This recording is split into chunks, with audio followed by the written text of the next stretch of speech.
여러분 안녕하십니까, 진성호입니다. 8월 28일 전당대회를 앞둔 더불어민주당이 지금 당대표 후보 중 한 명인 이재명 의원의 발언으로 지금 난리가 났습니다. 자, 그러니까 인민재판 또는 국회의원 협박, 이런 닉네임이 붙고 있는 겁니다. 그러니까 이재명 의원이 당대표가 되면 이렇게 하겠다고 제안한 것인데, 쉽게 얘기해서 국회의원을 욕할 수 있는 온라인 플랫폼을 만들겠다는 겁니다. 자, 이재명 의원의 발언이 있고 난 뒤 지금 민주당 내의 경쟁자인 97그룹, 그러니까 90년대 학번 70년대생인 강훈식, 박용진 의원이 방귀를 들고 일어났습니다. 이번에는 이재명이 제대로 걸린 것 같습니다. 자, 지금 이 민주당은 변해야 한다. 총선을 앞두고 좀 희망을 주는 정당으로 변해야 한다는 97그룹의 두 당대표 주자. 그렇지만 지금 여론조사 등을 보면 거의 게임이 안 됩니다. 이 두 사람 합쳐봤자 이재명 후보 근처도 못 갑니다.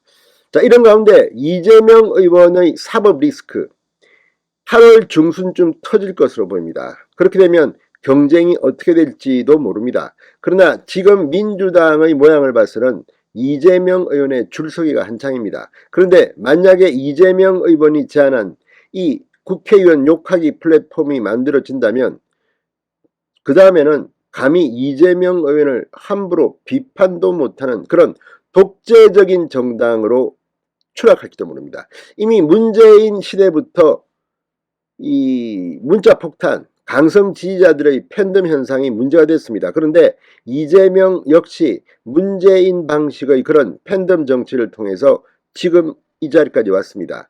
그런데 당대표 선거를 앞두고 가뜩이나 이재명 공격거리를 찾던 강훈식, 박용진 두 후보에게 이재명이 제대로 먹이를 던진 셈입니다. 자, 이재명 어쩌면 사법 리스크가 부각되니까 이거를 물타기 하려고 또 다른 무리를 빚어가지고 관심을 돌리려는 것은 아니냐, 이런 관측도 나옵니다만, 이번에는 논리적으로 보면 정말 이재명 의원 큰일 날 사람 같은데 이게 바로 민주당의 현주소가 아닐까 싶습니다.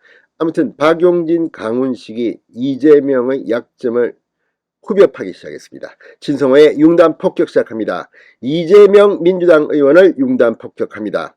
방송에 앞서 아직 진성호 방송의 구독자가 아니신 분은 붉은색 구독 버튼 눌러주십시오. 더 좋은 방송으로 보답하겠습니다.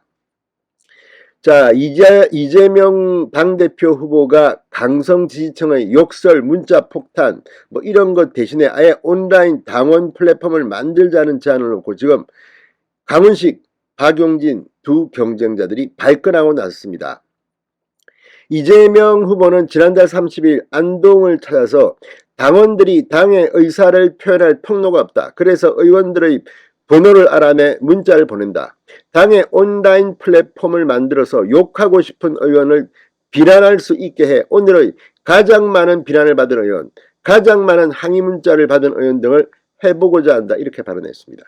이재명으로서야 이거 뭐 꽃놀이 피죠. 이거 하면 이재명 의원을 비판하는 사람들은 또 문자 폭탄 맞고 욕 듣고, 감히 이재명 대표가 된다면 이재명 대표님께 누가 까불어, 이런 말이 나올 수도 있습니다. 참으로 극단적인 발상입니다. 자, 97 주자들이 발끈하고 나섰습니다. 박용진 당대표 후보 오늘 페이스북에 글을 올리고 매우 실망스럽다. 이재명 의원이 의원 욕하는 플랫폼 만들자. 가장 많은 비난을 받은 의원, 가장 많은 항의 문자 받은 의원 등 해보자고 하는 것이야말로 자신과 반대 의견을 내놓는 소신을 숫자로 급박하고자 하는 의도라고 맹비난했습니다. 겁주고 협박한다. 자, 박용진 후보는 이 의원들을 겁박하고 악성 팬덤으로 의원들을 향해 내부 총질로 낙인 찍는 당대표가 나오면 민주당은 이재명의 민주당으로 달라질 것이다. 의원들은 당대표님의 뜻을 잘 받들어 당이 하나 되는 모습을 보이겠습니다 라고 할 것이다. 그 순간이 민주당의 근간이었던 정치적 자유주의, 다양성과 토론의 종언이 될 것이라고 단언했습니다. 박용진의 민주당 사랑법은 당대표에게 다른 의견 냈다고 문자폭탄 보내고 의원에게 비난하고 욕하고 겁박하는 것이 아니라 다른 의견 주신 의원님들, 개파 찾아가서 경청하고 때론 설득하고 하는 데 있다. 우리 당 소속 의원들을 향한 악성 팬덤의 폭력을 종식시키고 다양한 의견이 꼽힐 수 있는 민주당을 만들겠다고 다짐했습니다. 박용진 후보의 말대로 되면 민주당은 잘 될지도 모릅니다. 그러나 당대표에 박용진이 선출되겠습니까? 이러니 민주당은 미래가 없어 보입니다. 자, 또 다른 97 주자 당대표 후보 3명 중에 1명으로 들은 이 강훈식 당대표 후보도 이재명 후보가 당의 온라인 플랫폼을 통해 비난, 항의받는 의원들의 랭킹을 만들겠다고 발언한 것에 대해 심히 우려를 표한다.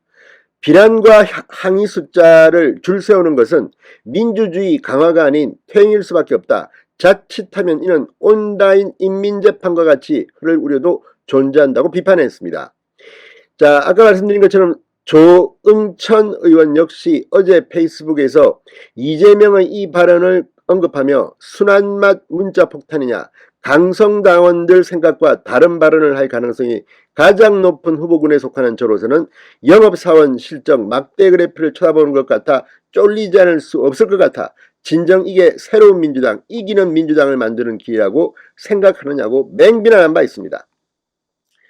자, 지금 이쯤 되면 이재명 의원의 이 제안은 야, 나 반대하는 사람들 입 닫아. 니들 그러면 욕 제일 많이 듣는 의원 랭킹에 낄 거야. 거의 협박입니다. 공천도 받기 힘들어질 겁니다. 자, 이런 비판에 대해서 이재명 후보 측이 입장문을 낸 반론을 한번 보겠습니다. 당원과 국민의 자유로운 의사표현과 의사결정 직접 참여를 위한 온라인 소통 플랫폼이다. 이를 의원 욕할 플랫폼이라고 하는 것은 발언의 일부만을 가지고 취지를 왜곡한 것이다. 오히려 이재명 후보는 폭력적, 억압적 은행들은 우리가 추구하는 목표를 달성하는 데 오히려 해가 된다. 설득하고 팩트를 전달하고 존중해주고 협력을 구하고 인정하고 이런 노력들이 꼭 필요하다. 아무튼 이걸 보면 이재명 의원은 사고를 치고 주워 담고 이렇게 해서 시선을 딴 데로 돌리려고 하는 것은 아닌가 이런 의심마저 듭니다. 아무튼 민주당 당대표 선거전의 이런 모습을 보면 정말 대한민국의 미래가 아니라 자기들끼리 찍고 까불고 참 낯이 뜨겁습니다. 진성호의 융단 폭격이었습니다. 여러분 감사합니다.